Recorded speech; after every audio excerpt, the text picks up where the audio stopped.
40년 광야에도 하나님의 은혜는 있습니다 라는 제목으로 잠시 말씀에 은혜를 나누고자 합니다. 이집트를 탈출한 이스라엘 사람들이 가야 할 곳은 정해져 있었습니다. 바로 이스라엘 땅이었죠.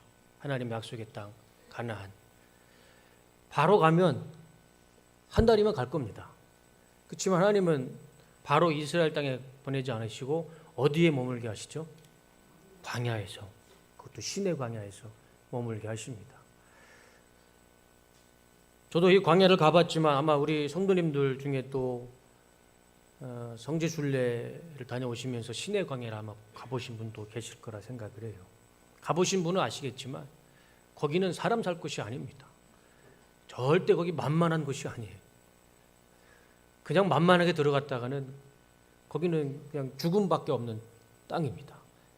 사진을 제가 한번 준비해 봤습니다. 저기가 실제로 시내 광야이죠. 저기서 사람이 살 수 있을까요? 저기 들어가는 건 어리석은 일이죠. 저기서 40년이 아니라 4시간도 살 수 없을 겁니다. 저렇게 각박하고 메마르고 건조한 저 땅에서 이스라엘 사람들은 4년도 긴데 40년을 살았습니다. 기적이죠. 기적 외에는 설명할 길이 없습니다. 이제 내려주세요. 사진 내려주시면 돼요. 저렇게 메마른 광야에서 40년을 살았다는 것 자체가 정말 하나님의 은혜이고 하나님의 기적은 분명한 사실입니다. 그런데 좀 궁금하지 않으신가요? 왜 하나님이 저기 왜 40년을 머물러졌을까요? 도대체 왜 사람이 살 수 없는, 들어가면 죽음밖에 없는 왜 시내 광야에, 그것도 그 많은 100만 명이 넘는 그 이스라엘 백성들을 왜 40년 동안 거기에 머물게 하셨을까? 그냥 바로 직진으로 가면 이스라엘 땅 갈 수 있거든요. 홍해 바다 건너면 바로 그냥 직진하면 이스라엘 땅으로 갈 수 있는데 굳이 하나님은 거기 시내 광야에서 40년을 뺑뺑뺑뺑 돌리십니다. 그 이유가 뭘까요? 분명 하나님은 이유가 있었겠죠. 어느 것 하나 하나님의 뜻하심이 없는 건 없을 겁니다. 그 이유를 오늘 본문은 말씀해 주고 있습니다.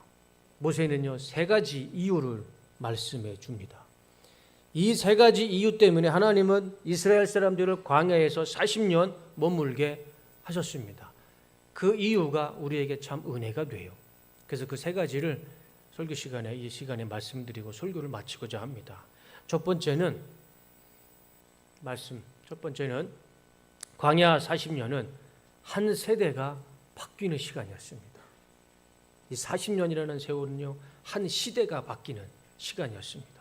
1절 말씀을 보시면 내가 오늘 명하는 모든 명령을 너희는 지켜 행하라. 그리하면 너희가 살고 번성하고 여호와께서 너희의 조상들에게 맹세하신 땅에 들어가서 그것을 차지하리라. 내 말을 순종하고 내 말을 따르고 내 말을 믿으면 너의 조상, 너의 아버지, 너의 할아버지에게 약속한 땅을 너희들이 들어가서 차지할 것이다. 이집트에서 탈출했던 유다인들은, 이스라엘 사람들은 40년을 살면서 이집트에서 탈출했던 사람들이 40년이 지났으면 그 사람들이 살았을까요? 아니면 사망했을까요? 다 역사 속으로 사라졌겠죠. 이 이스라엘의 40년이라는 그 시간은요, 이 시간을 거치면서 이스라엘의 구성원이 완전히 바뀌었습니다. 새로운 세대, 새로운 사람, 새로운 구성원이 이스라엘 민족이 됐어요. 40년은 한 세대가 바뀌는 시간이었습니다. 그리고 하나님은 모세에게 너희들이 들어가서 너의 조상에게 말했던 약속의 땅을 들어가서 차지할 것이다. 그렇게 말씀해 주고 있죠. 이집트에서 노예로 살았던 세대는 40년 세월 속에 다 사라졌습니다. 그리고 시내 광야에서 새로운 이스라엘 유대 민족이 태어났고 그 민족이, 그 태어난 사람들이 다시 이스라엘 민족을 구성했고 그 구심점이 됐고 그 구심점이 새로운 세대가 됐을 때 하나님은 드디어 약속의 땅 가나안 땅에 들어가게 해주셨습니다. 너희의 조상들에게 맹세하신 땅에 들어가서 그것을 차지하리라. 그거는 이스라엘을 탈출했던 사람들이 아니고 40년 동안 광야에 살았던, 광야에서 태어났던 새로운 세대, 그들에게 하신 말씀이었습니다. 예수님은 누가복음 5장 38절에 이렇게 말씀하십니다. 새 포도주는 새 부대에 넣어야 할 것이다. 하나님은 하나님의 약속의 땅, 또 하나님의 비전과 꿈이 있고 하나님의 큰 그림과 역사가 있는 이 가나안 땅에 들어가게 하기 위해서는 이스라엘을 새 부대로 만드셨던 겁니다. 새 부대로 변화시키셨던 거예요. 그리고 그들을 정말 하나님의 약속의 땅, 새 가나안 땅에 들여보내게 해주신 것이죠. 그러면 왜 이 한 세대를 바꾸셨을까? 왜 40년, 이 한 세대가 지나가는 요 40년이었을까? 그리고 왜 한 세대를 바꾸셨을까? 그 이유는 출애굽기를 보면 곳곳에 그 이유를 알 수가 있습니다. 우리 성도님들도 다 아시는 것처럼 출애굽기를 읽다 보면 이스라엘 사람들이 수시로 모세에게 원망하잖아요. 하나님에게 원망합니다. 출애굽기 14장 11절 말씀을 보면 그들이 모세를 원망하며 말하였다. 이집트에는 묘자리가 없어서 우리를 이 광야에다가 끌어내어 죽이려는 것입니까? 우리를 이집트에서 끌어내어 여기서 이런 일을 당하게 하다니 왜 우리를 이렇게 만드십니까? 400년 동안 노예 생활했을 때는 하나님한테 탈출시켜달라, 자유함을 달라 기도하더니 막상 탈출시켰더니 저렇게 얘기하는 거예요. 이집트에 있을 때에 우리가 이미 당신에게 말하지 않았습니까? 광야에 나아가서 죽는 것보다 이집트 사람을 섬기는 것이 더 나으니 우리가 이집트 사람을 섬기게 그대로 내버려 두라고 하지 않았습니까? 이집트를 탈출한 유대인들이 자신의 삶에 조금이라도 어려움이 있고 메마름이 있고 고통이 있으면 이집트를 그리워합니다. 이집트의 노예 생활을 향수해요.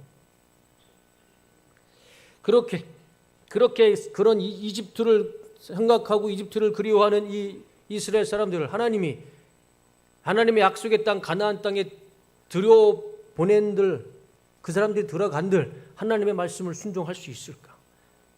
하나님의 뜻대로 살아갈 수 있을까? 자신의 눈앞에서 하나님의 기적을 다 보았습니다. 10가지 재앙을 다 보아도 그들은 하나님을 원망하고 하나님의 말씀을 순종하지 않았습니다. 그런 세대를 가나안 땅에 들어갔는데 그들이 하나님의 말씀을 순종하리는 가능성이 없죠. 그래서 하나님은 이 광야 40년의 세월을 통해서 이스라엘 사람들을 새 부대로 바꾸셨고 새 민족으로 바꾸셨던 겁니다. 그리고 하나님의 때에 하나님의 약속의 땅 가나안 땅에 그 새로운 세대, 새로운 민족을 가나안 땅 약속의 땅에 들어보내게 해주신 것입니다. 두 번째는 광야 40년은 이스라엘을 낮추는 시간이었습니다. 오늘 2절의 말씀이죠. 2절 말씀을 보여주시면 내 하나님 여호와께서 이 40년 동안에 내게 광야 길을 걷게 하신 것을 기억하라. 이는 너를 낮추시며 너를 시험하사 내 마음이 어떠한지 그 명령을 지키는지 지키지 않는지 알려 하시리라. 하나님이 왜 40년을 머물게 하셨다고요? 낮추게 하시려고, 겸손하게 하시려고. 시내 광야는 아무것도 없습니다. 아까 제가 사진을 보여드린 것처럼 정말 아무것도 없어요. 거기는 시내 광야 한복판에서는 아무리 능력이 뛰어나고 내가 가진 게 많고 권력이 하늘 높은 줄 몰라도 거기에는 아무것도 쓸모가 없어요. 시내 광야에 있어 그 광야 한복판에서 내가 지식이 아무리 많이 있고 돈이 많이 있고 권력이 많이 있다 한들 그게 나에게 무슨 소용이 필요가 있겠습니까? 광야 한가운데서는요 내가 가지고 있는 게 아무 쓸모가 없어요. 아무 의미가 없습니다. 시내 광야에서 사람이 가질 수 있는 능력은 딱 한 가지입니다. 무기력하게 죽음을 기다리는 것. 그것밖에는 시내 광야에서 사람이 할 수 있는 것은 그것밖에 없습니다. 그렇기 때문에 이 시내 광야에서 의지할 수 있는 것은 오직 하나, 하나님밖에 없다는 것이죠. 하나님밖에 이 광야에서 살 수 있는 길도 없고 방법도 없습니다. 하나님이 아니면 이 광야는 죽음의 땅입니다. 하나님이 주시는 만나와 메추라기가 아니면 그들은 굶어 죽습니다. 하나님이 반석에서 바위에서 터쳐 주시는 그 물이 아니면 그들은 다 메말라 죽습니다. 하나님이 낮에는 구름 기둥을 보내주지 않으면 그는 한낮에 태양에서 다 말라 죽습니다. 하나님이 불기둥을 밤에 보내지 않으시면 그들은 밤에 다 얼어 죽습니다. 하나님이 아니면 그들은 광야에서 하루도 살 수가 없어요. 하나님이 그걸 알려주신 겁니다. 너는 내 앞에서 겸손해라. 너희들이 가지고 있는 것 가지고는 이 광야에서 살 수가 없으니 내 앞에서 겸손해라. 내 앞에서 낮추어라. 모세가 말씀하고 있잖아요. 40년을 이 광야에서 머물게 한 것을 기억해라. 너희들을 낮추게 하심이라. 광야에 서면 하나님 앞에 겸손해질 수밖에 없습니다. 우리 인생도 광야와 같죠. 하나님이 주시는 만나와 메추라기가 아니면, 하나님이 보내주시는 불기둥과 구름기둥이 아니면 우리도 이 인생의 광야에서 살 길도 없고 살 방법도 없는 건 마찬가지입니다. 하나님이 만나를 보내주시고 메추라기를 보내주시고 마시실 물을 터쳐주시고 낮에는 구름기둥 밤에는 불기둥을 보내주셔서 우리가 이렇게 평안 가운데 하나님 앞에 나와서 예배드리는 줄로 믿습니다. 우리는 하나님 앞에 이 인생의 광야에 가면서 하나님의 모세를 통해서 이스라엘에게 말씀하시는 것처럼 우리 인생에 가는 우리에게도 동일하게 말씀하십니다. 겸손해라. 하나님 앞에 낮추어라.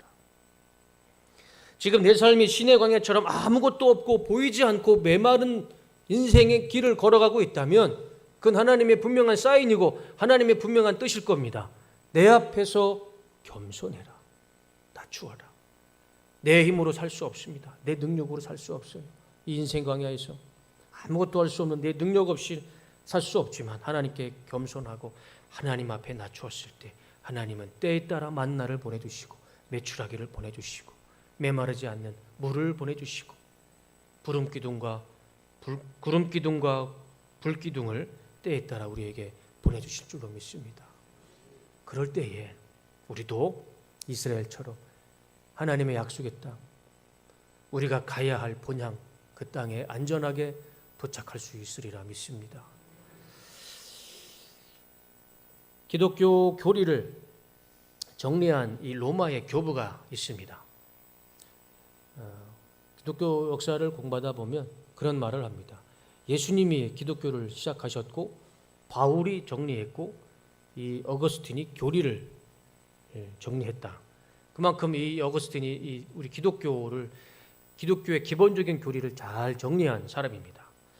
어느 날 이 어거스틴에게 제자들이 와서 질문을 합니다. 선생님, 기독교의 가장 큰 덕목이 무엇입니까? 제자들이 물어봅니다. 이 어거스틴이 이 기독교의 교리를 정리한 이 어거스틴이 뭐라고 대답했을까요? 기독교의 가장 큰 덕목은 겸손이다. 제자들이 또 물어봅니다. 선생님, 그러면 두 번째로 기독교의 가장 큰 덕목은 무엇입니까? 두 번째도 겸손이다. 제자들이 또 물어봅니다. 또 다른 대답을 원했나 봐요. 그러면 선생님, 세 번째 덕목은 무엇입니까? 역시 이 어거스틴은 세 번째도 겸손이다. 그렇게 대답을 했다고 합니다. 아브라함 링컨이 어렸을 때 어머니를 일찍 여의고 구두 닦기를 하면서 생활을 하게 됐죠. 그리고 그렇게 어렵게 생활하다가 아브라함 링컨이 미국의 대통령이 됩니다. 미국의 대통령이 된 상황에서도 이 링컨은 이 과거에 습관이 있었던지 자신의 구두를 보좌관이나 이 백악관 직원에게 맡기지 않고 본인이 매일 이 구두를 닦았다고 합니다. 근데 그것을 이제 본 보좌관들과 직원들이 희한하게 생각해서 링컨 대통령에게 이렇게 질문을 합니다. 대통령님, 대통령께서 구두를 왜 이렇게 직접 닦으십니까? 물어볼 수 있잖아요. 대통령이 직접 구두를 안 닦아도 되는데. 그러니까 링컨이 그렇게 질문하는 보좌관을 지그시 바라보면서 회심의 웃음을 지으면서 이렇게 대답을 합니다. 그러면 내가 대통령까지 돼서 남의 구두를 닦아줘야겠습니까? 그렇게 대답을 하더랍니다. 미국 사람이 아브라함 링컨을 최고의 대통령으로 존경하고 또 최고의 대통령으로 뽑는 이유 중에 하나가 이 링컨의 겸손함에 있다고 봅니다. 잠언 22장 4절 말씀에 겸손과 여호와를 경외함은, 여호와의 경외함의 보상은 재물과 영광과 생명이니라. 참 놀라운 축복의 말씀이죠. 하나님 앞에 겸손하고요, 하나님을 경외하면은요, 세 가지 보상을 주신답니다. 첫 번째가 물질이고, 두 번째가 영광이고, 세 번째가 생명입니다. 우리 하나님 앞에 겸손하게 살아갈 때, 내 자신을 낮추며 살아갈 때, 우리는 도착지에 하나님의 약속의 땅, 가나안 땅, 하나님의 천국에 도착할 것이고, 그 걸어가는 동안, 사는 동안에 겸손하게 살아가면 하나님이 우리에게 보상을 해주시는데 재물과 영광과 생명이 우리 삶 가운데 하나님의 보상으로, 축복으로 충만하게 채워질 줄로 믿습니다. 이런 복된 삶이 되시기를 예수님의 이름으로 축복합니다. 겸손은 알겠는데 하나님께 경외하는 것은 무엇일까요? 그것은 내일 아침 새벽 예배 때 말씀드리겠습니다. 새벽 예배 안 나오시는 분은 알 수가 없으니 꼭 내일 새벽 예배에 꼭 나오셔서 여호와를 경외하는 것이 무엇인지 예배 시간에 함께 말씀을 나눴으면 좋겠습니다. 네, 아멘 하셨으니까 꼭 나오셔야 됩니다. 중요한 것은 겸손과 경외하는 것은 하나님이 보상해 주신다. 그 말씀입니다. 우리가 하나님의 말씀을, 이 성경의 말씀, 하나님의 말씀으로 믿는다면 오늘 이 말씀처럼 우리 이 인생의 광야를 가는 동안 하나님 앞에 최대한 겸손히 낮추면서 하나님을 경외하며 살아갈 때 우리는 약속의 땅을 갈 것이고, 그 사는 동안 물질의 어려움 없이 또 하나님이 주시는 영광 가운데 생명의 충만함으로 복된 삶을 살아갈 줄로 믿습니다. 지금 내 인생의 광야 같은 인생이라면, 아무것도 없고 메마른 인생을 걸어가고 있다면 그거는 하나님이 나에게 주시는 사인이고 하나님의 뜻일 겁니다. 내 앞에서 겸손해라, 낮추라. 하나님 앞에 겸손하고 하나님 앞에 낮추며 살아갈 때 이 광야의 길을 우리는 무사히 통과할 것이고, 이 긴 인생의 이 광야의 길을 통과했을 때 밝은 빛으로 우리 인생을, 우리의 삶을 하나님께서 인도해 주실 줄로 믿습니다. 세 번째로 모세는 이렇게 이야기합니다. 광야 40년은 하나님의 말씀에 순종하는 시간이었습니다. 하나님이 왜 굳이 40년 동안 이 광야에서 머물게 하셨냐면 하나님의 말씀에 순종하는 것을 가르쳐 주시기 위해서, 그것을 알려주시기 위해서 그 힘든 40년의 세월을 광야에서 머물렀던 겁니다. 이스라엘 사람들이 광야에 있을 때 먹을 것이 없었죠. 그 사진 보여드렸던 것처럼 거기는 농사를 못합니다. 음식이 없어요. 과일이 없습니다. 채소가 없습니다. 먹을 것이 없어요. 그렇게 굶주리고 있을 때 이스라엘 사람들이 하나님과 모세에게 원망을 했을 때 하나님은 그들에게 무엇을 내려주십니까? 만나를 내려주시죠. 만나. 이 만나가요, 좀 이 만나라는 이 달달한 이 콩처럼 생긴 이 달달한 이 만나를 모세는 뭐라고 얘기를 하냐면, 본문 3절 말씀을 보여주시면 이렇게 모세가 이렇게 얘기를 합니다. 너를 낮추시며 너를 줄이게 하시며 또 너도 알지 못하며 내 조상들도 알지 못하던 만나를 내게 먹이신 것은, 만나를 너에게 주시고 너희들에게 만나를 먹이게 하는 것은 목적이 분명하셨습니다. 사람이 떡으로만 사는 것이 아니요 여호와의 입에서 나오는 모든 말씀으로 사는 줄을 내가 알게 하려 하심이니라. 만나를 왜 주셨냐고요? 내 배고픔을 채우는 것도 있지만 더 본질적인 하나님의 목적과 하나님의 이유는 만나가 어디로부터 누구로부터 왔는지 그것을 알려주시기 위해서. 어디로부터 누구로부터 왔습니까? 하나님으로부터 왔죠. 하나님의 말씀으로부터 왔습니다. 그것을 알려주시려고 하나님의 말씀에 순종하게 하기 위해서 하나님은 만나를 보내주셨고, 하나님의 말씀이 아니면 만나도 없고 그들이 먹고 살 수 있는 어떤 것도 방법도 길도 없다는 것을 하나님은 이 40년의 광야 인생 속에서 그것을 가르쳐 주신 것입니다. 하나님께서 말씀하시니 그 척박한 광야에서요, 아침에 일어나면 만나가 내려앉아 있었습니다. 저녁에는요, 어디서 모르겠지만 메추라기가 날아와서 이 장막 사이로 다 떨어져 있습니다. 그리고 하나님이 수시로 옮기시는 곳마다 반석에서 물을 터뜨려 주십니다. 그 하나님은 낮에는 구름 기둥과 밤에는 불 기둥으로 하나님이 말씀하시니까 그 모든 의식주가 다 해결됐어요. 사람의 능력으로는 하루도 살 수 없는 그 40년 광야 인생 속에서 한 사람도 메마르거나 굶거나 춥거나 덥거나 그러지 않고 하나님이 어미닭이 병아리를 품듯이 하나님의 말씀으로 그들을 보살펴 주셨고 그들을 생존케 해주셨습니다. 하나님이 말씀하시면 광야에서도 살 수가 있는 것입니다. 우리 인생도 마찬가지잖아요. 하나님의 말씀이 있으면 내 인생의 형편이 거기가 정말 메마른 광야 같은 곳이라 할지라도 하나님이 말씀하시면 우리는 거기서도 능히 살아갈 수 있을 것이라 믿습니다. 그것을 모세는 오늘 본문을 통해서 말씀해 주고 있습니다. 우리 한국 사람은 무슨 힘으로 산다고 그러죠? 어떻게 하셨어요? 우리 한국 사람은, 우리 한민족은 밥심으로 산다고 그러지 않습니까? 저도 하루에 한 끼는 꼭 밥을 먹어야 돼요. 라면을 먹고 꼭 밥을 먹어야 한 끼 먹는 겁니다. 근데 이 생각해 보면 밥심으로 사는 건 맞긴 맞는데 우리가 그것을 좀 현상이 아니라 본질적으로 생각해 보면 우리는 밥심이 아니라 하나님의 말씀의 힘으로 살아가는 것이죠. 왜 그러냐 제가 한번 성경적으로 한번 이유를 말씀드려 볼게요. 태초에 하나님의 천지를 창조하실 때 무엇으로 창조하셨습니까? 어떻게 하셨어요? 이렇게 대답을 마시면 제가 설교할 게 없잖아요. 요한복음 1장 1절 말씀을 보여주시면 태초에 말씀이 계시니라. 이 말씀이 하나님과 함께 계셨으니 이 말씀은 곧 하나님이시니라. 태초에 하나님이 천지를 만물을 창조하셨습니다. 하나님이 식물을 창조하시고 때에 따라 비를 내리시고 열매 맺게 하시고 그 안에 사람은 씨를 뿌리고 하나님이 열매 맺게 해주시는 그 열매만 먹는 것뿐이죠. 사람이 무슨 수로 열매를 맺는 능력이 있겠습니까?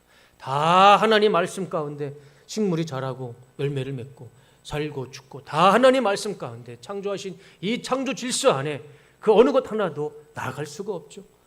그러면 우리는 이 밥을 먹는 게 아니고 밥심으로 살아가는 게 아니고 무슨 힘으로 살아가는 겁니까? 하나님의 말씀의 힘으로 살아가는 것이죠. 우리는 이제 한국 사람은 밥심으로 산다고 하지 마시고 하나님 말씀의 힘으로 산다고 친구분들에게 꼭 말씀하시기 바랍니다. 닭이 먼저냐 계란이 먼저냐 그런 논쟁이 있죠. 쌀이 먼저일까요? 하나님 말씀이 먼저일까요? 하나님 말씀이 먼저죠. 우리는 하나님 말씀 안에서 하나님 말씀에 순종하며 살아갈 때 우리의 생명은 보존될 줄로 믿습니다. 마태복음 4장 4절 말씀을 보시면 예수님이 이렇게 말씀하시죠. 예수께서 대답하여 이르시되 기록되었으되 사람이 떡으로만 살 것이 아니요. 우리나라의 그 배경으로 말씀을 드리면 사람이 쌀로 살 것은 아니고 밥으로 살 것이 아니고 하나님의 입으로부터 나오는 모든 말씀으로 살 것이라 하였느니라. 예수님도 말씀하시잖아요. 오늘 본문의 말씀을 인용하시면서 그대로 말씀하십니다. 사람이 음식으로만 사는 게 아니다. 하나님의 입에서 나오는 말씀으로 살아가는 것이다. 우리는 그 말씀 붙잡고 그 말씀 믿고 하나님 말씀에 순종하며 살아갔을 때 우리는 영원한 삶을 살아갈 줄로 믿습니다. 살아서는 겸손해서 하나님이 주시는 축복을 누리고 죽어서도 이 하나님 말씀에 순종했을 때 영원한 안식, 하나님의 우리에게 주신 그 약속의 땅 가나안 땅에서 영원한 안식을 누리며 살아갈 줄로 믿습니다. 이스라엘 40년 동안 광야에서 살게 하신 이유가 바로 이것입니다. 하나님의 말씀으로 살아가는 법, 순종하는 법, 그것을 하나님은 40년 동안 이스라엘 사람들에게 가르쳐 주셨습니다. 지금 우리도 똑같습니다. 우리도 하나님의 말씀으로 살아갑니다. 우리도 하나님의 말씀으로만 살아가야 됩니다. 그래야 우리도 하나님의 약속의 땅, 가나안 땅, 우리 본향에 무사히 도착할 줄로 믿습니다. 하나님 말씀에 더 순종하시는 우리 뚝섬교회 모든 성도님들이 다 되시기를 예수님의 이름으로 축복합니다. 예수전도단 북아메리카 총재였던 피터 아일런이라는 사람의 이야기입니다. 이분이 당시 공산 국가였던 소련에서 여러 명이 이제 탈출을 합니다. 그래서 중국으로 도망가요. 중국에서 안전을 위해서 이제 밤마다 이동을 하게 됩니다. 그런데 길도 모르는 중국에서 이 사람들이 할 수 있는 것은 기도밖에 없었습니다. 그러면 하나님께서, 성령께서 기도할 때마다 가야 할 길, 목적길을 하나님께서 자세하게 알려주셨어요. 그렇게 가다가 어느 날 이 사람들이 한순간 불안과 염려가 찾아오기 시작합니다. 그리고 나서 하나님 앞에 기도한 것을 까먹고 자기들끼리 모여서 자신들이 가지고 있는 지혜와 지식과 경험들을 생각하면서 나누면서 자기네 마음대로 걷기 시작합니다. 하나님 앞에 기도하지 않고. 그런데 그렇게 가는 길에 먹을 것도 마실 것도 구하지 못하게 됩니다. 며칠을 그렇게 헤매다가 죽을 만큼 목마름과 배고픔과 고통 속에 처했을 때 그들이 다시 한번 모여서 하나님 앞에 기도하기 시작합니다. 하나님, 우리가 가야 할 길을 알려주시고 우리에게 마실 물을 좀 주시옵소서. 처음부터 그랬으면 얼마나 좋았을까요? 참 좋으신 하나님은 그렇게 기도했을 때 성령께서 그들에게 말씀하십니다. 앞으로 조금만 더 걸어가라. 큰 바위가 보일 것이다. 바위가 보이거든 왼쪽으로 돌아가라.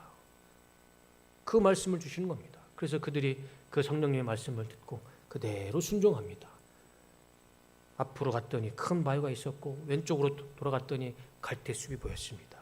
갈대숲을 파니까 거기에서 물이 올라오게 됐고 한참을 기다렸더니 그 물이 가라앉아서 그들이 물을 마시고 기력을 찾고 그들이 가야 할 도착지에 무사하게 도착할 수 있었다고 합니다. 지금 내 인생에 앞이 보이지 않는다면, 메마름이 있다면 그거는 철저하게 나를 의지하기 때문에, 하나님의 말씀에 순종하는 것이 아니라 내 경험과 내 지식과 나를 의지하고 내 말에 순종하기 때문에 내 인생에 목마름이 있고 앞이 막막하고 앞이 보이지 않은 것이라 생각을 합니다. 내 인생에 앞에 보이지 않고 목마름이 있다면 나를 포기하고 하나님 말씀에 순종했을 때 하나님은 가야 할 길을 보여주실 것이고 더 이상 메마르지 않는 인생으로 우리에게 생수를 주실 줄로 믿습니다. 예수님께서 수가성에 있는 여인에게 이렇게 말씀하시죠. 내가 주는 물을 마시는 자는 영원히 목마르지 아니하고 영생의 샘물을 마실 것이다. 이 예수님께서 말씀하시는 이 영원한 생물, 메마르지 않는 이 물은 우리가 예수님의 말씀, 하나님의 말씀에 순종하는 자에게 주시는 하나님의 은혜인 줄로 믿습니다. 설교를 정리하겠습니다. 40년 광야 생활에는 거기는 다 이유가 있었습니다. 그 세 가지 이유를 모세가 오늘 1절과 2절과 3절을 통해서 자세하게 설명해 줍니다. 첫 번째는 이 40년의 인생은요, 한 세대가 바뀌는 시간이었습니다. 바뀐 세대를 통해서 하나님은 가나안 땅에 들어가게 하셨습니다. 두 번째는 그 40년 시간 동안 이스라엘 사람들에게 겸손을 가르치셨습니다. 그리고 또 순종을 가르치셨습니다. 이것을 가르쳐 주시기 위해서 하나님은 그 40년이라는 세월을 광야에서 머물게 하셨던 겁니다. 그리고 나서 하나님은 하나님의 꿈과 비전과 하나님의 큰 그림이 있는 가나안 땅에 그들을 들어가게 해주셨던 것입니다. 하나님은 지금 우리에게도 동일하게 말씀하고 있는 줄로 믿습니다. 하나님 앞에서 겸손하고 하나님 말씀에 순종하며 살아갈 때 우리도 이 모든 인생의 광야를 무사히 통과하고 하나님의 약속의 땅, 우리의 본향, 하나님의 은혜가 있고 영원한 안식이 있는 그 나라에, 그 땅에 우리도 도착할 줄로 믿습니다. 깊고 어두운 인생의 광야를 걷고 있는 분이 계시다면 조금만 더 힘내시고 조금만 더 겸손히 하나님 말씀에 순종했을 때 반드시 이 길의 끝은 있을 것이고 이 어둠의 끝은 변해서 빛으로, 광명으로 우리 삶 가운데 나타날 줄로 믿습니다. 잠언 2장 22장 4절 말씀처럼 하나님 앞에 겸손하고 하나님 앞에 경외하심으로, 하나님의 경외심으로 하나님을 믿으며 살아갈 때 하나님은 그 보상으로 재물과 영광과 생명을 주신다 약속해 주셨습니다. 한 주간 우리 더 하나님 앞에 겸손하게 원합니다. 더 하나님 말씀에 순종하게 원합니다. 그러면 우리 한 주간의 삶 가운데서도 하나님이 약속하신 이 놀라운 약속의 말씀들이, 축복의 말씀들이 우리 뚝섬교회 모든 성도님들 삶 가운데 충만하게 가득 차는 은혜가 있으시기를 예수님의 이름으로 축원하고 축복합니다. 기도하겠습니다. 하나님,